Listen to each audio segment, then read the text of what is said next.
Bonjour, je vais vous raconter une nouvelle histoire. Rama vit en Indonésie dans une petite maison avec sa femme, ses 5 enfants et ses parents déjà très âgés. Pour subvenir aux besoins de cette grande famille, il travaille très dur, plus de 16 heures par jour.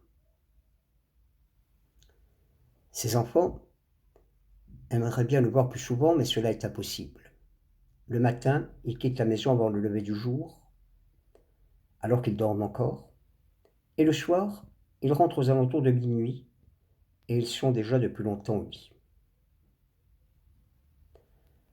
Pour faire face à de lourdes dépenses, il a dû même se trouver un travail le week-end. Et donc, il travaille 7 jours sur 7. Mais au bout de quelques mois, il obtient une promotion avec un meilleur salaire. Il peut alors déménager, offrir de meilleurs habits à ses enfants, une meilleure nourriture, et il ne manque désormais de rien. Mais il continue toujours à travailler. Et au bout de 2 ans, eh bien, il fait maintenant partie des familles les plus riches de la ville. Et maintenant, il a assez d'argent pour nourrir sa famille pendant 5 générations. Alors sa femme vient le voir et lui dit: écoute, mon mari, pourquoi est-ce que tu cours toujours après l'argent? Nous n'en avons pas besoin. Maintenant, nous avons assez d'argent pour vivre. Reste un peu avec nous. Mais non. Il lui répond: écoute, je vais vous offrir le meilleur que je puisse, afin que vous puissiez toujours vivre heureux et sans souci. Et voilà que donc les années passent, ses enfants grandissent, ils sont maintenant adolescents, et ils ne voient pratiquement jamais leur papa, car il est toujours en train de travailler. Nous sommes maintenant en 2004, en décembre 2004. Et, comme vous le savez, dans l'océan Indien, eh bien, ce n'est pas les mêmes saisons qu'en France. Et donc, alors que nous sommes en plein hiver au mois de décembre, eh bien, en Indonésie, c'est l'été. Il fait très chaud. Et c'est les vacances d'été.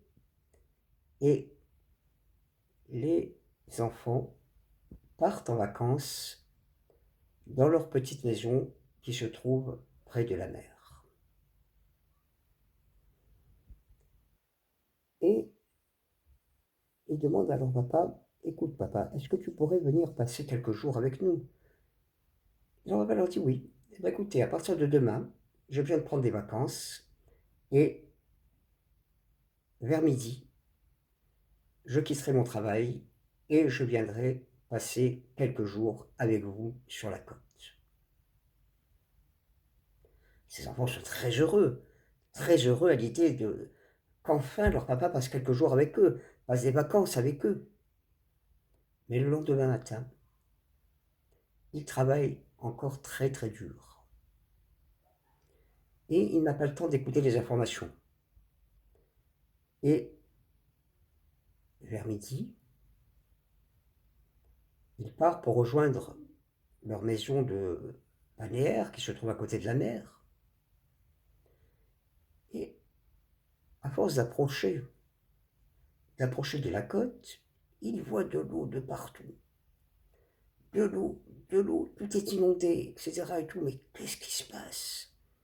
Il commence à s'inquiéter pour sa famille. Et il ne reverra bien sûr plus jamais sa famille, car un tsunami les a tous emportés et plus aucun d'eux n'a survécu. Alors bien sûr, il est très malheureux. Il ne pourra plus jamais en profiter. Il ne pourra plus jamais les voir. Même avec des millions, il ne pourra pas les faire revivre. Et là, il se rappelle, il se rappelle de ce que lui disait sa femme. Mais pourquoi cours-tu toujours après l'argent? Nous avons assez d'argent pour vivre. Passe un peu de temps avec nous. Eh bien maintenant, il ne pourra plus jamais passer de temps avec eux. Alors sachez bien que l'argent n'achète pas tout. Si vous avez aimé cette histoire, n'oubliez pas d'appuyer sur le pouce bleu, d'actionner la cloche de notification et surtout de vous abonner. Au revoir à tous.